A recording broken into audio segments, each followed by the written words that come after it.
States has launched an attack in Syria. Let's check in with Lucas Tomlinson. He's traveling with the president in West Palm Beach right now. Lucas.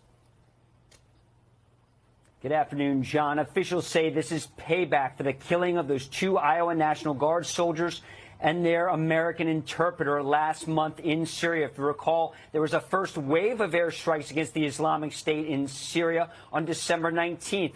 That night, F-15E Strike Eagles were used, A-10 Warthogs, as well as Army Apache helicopter gunships. We await confirmation on what was used this time, but it's safe to say, John, those assets remain in the region. There's always a squadron of F-15 Strike Eagles. The last time the strikes were launched from Jordan remains to be seen if the Jordanians assisted this time.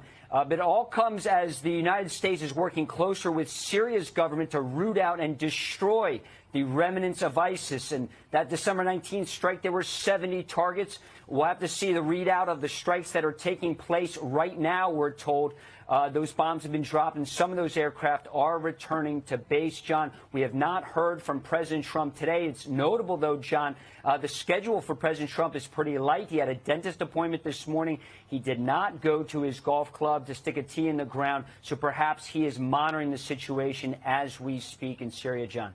What about those December 19th strikes? Do we know the assessment, the after-battle assessment of what happened there?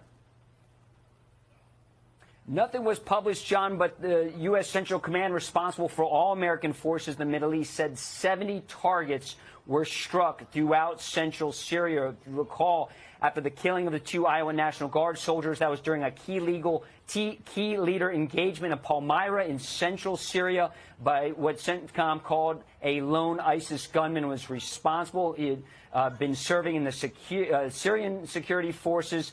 He was delinquent, we were told. He was suspected of having ties for ISIS and was in the process of getting kicked out of the Syrian military. And President Trump has been working with Syria's new president, trying to strengthen ties in the region to kick ISIS out, also to bring Syrian Kurdish forces together with the Syrian forces in Syria. But this strike today, I'm told, is a continuation, the payback, the vengeance, if you will, John, after the killing of those 2 Iowa National Guard soldiers and their American interpreter. And when Hafez al-Assad was still running Syria, the Russians had a significant presence there.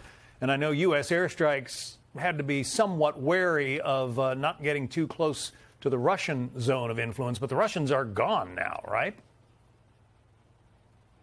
Not completely, John. They still operate a base in Syria. There are still some remnants of the Russians, but nothing like what they had before. And you're right. There was a time when the U.S. military launched strikes in Syria. There was a deconfliction mechanism. Sometimes it was just an unclassified mobile phone and a Gmail account, I was told at the time. But if you recall, when the Delta Force launched one of its last major operations to kill the ISIS leader Abu Bakr al-Baghdadi in northwest Syria, they had to fly near some Russian forces, and there was some deconfliction on that operation, telling the Russians this fight is not against you, it is against the leader of ISIS. Yeah, an iPhone and a